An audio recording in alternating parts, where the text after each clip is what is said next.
think that their marriage could be a happy one? And yes, I think the very young Will Shakespeare thought it was a happy ending.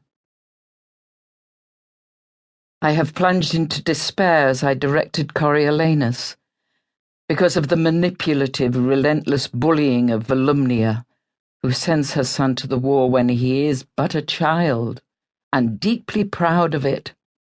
"If my son were my husband," she says to the wife of her son, "I should freelier rejoice in that absence wherein he won honour, than in the embracements of his bed, where he would show most love.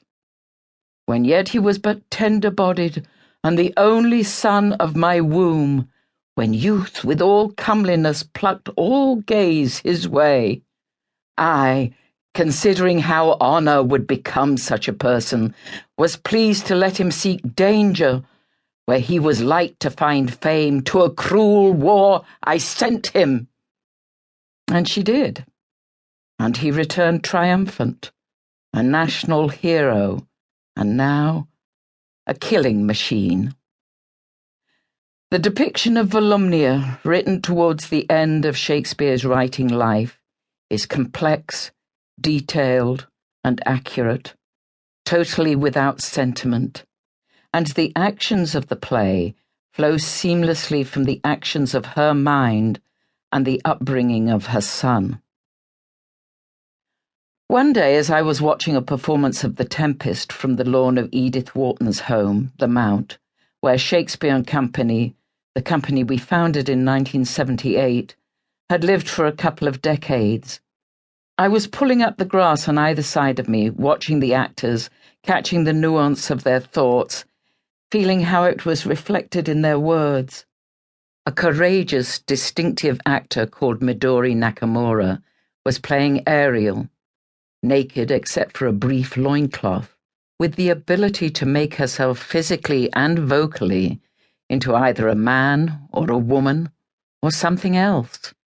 She had started the performance way above the audience, on the chimney top of the Mount, throwing down thunderbolts from the sky, while the Mount itself became a great ship cracking in two, sails torn, sailors leaping for their lives, a soundscape of a tempest created by Roger Reynolds, which tore into our ears in rending shrieks. And Ariel Midori leapt in ecstasy as she created this magic, mesmerizing the 600 people watching below. Here was a spirit who should be free, if ever there was one.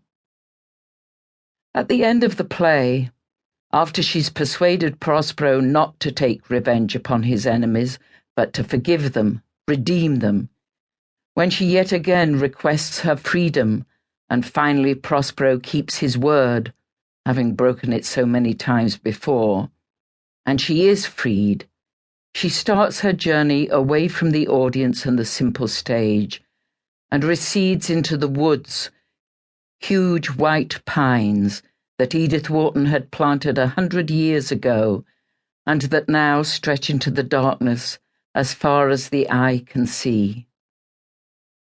As Ariel makes this journey, she passes Miranda, Prospero's daughter, newly in love, newly betrothed, another wild spirit of the island, growing up among nature with only the spirits and Caliban, child of Sycorax the witch, as playmates.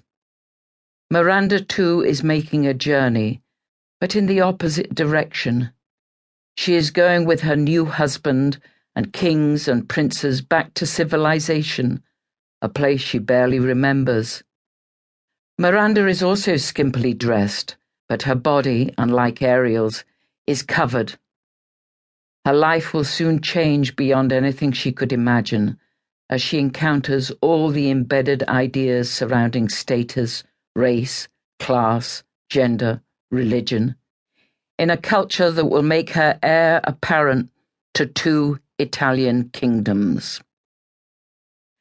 When these 2 women cross each other on stage, one the creative force that allowed Prospero to work all his magic, the other Prospero's blood, nature's creative force, the daughter who will now inhabit the power world.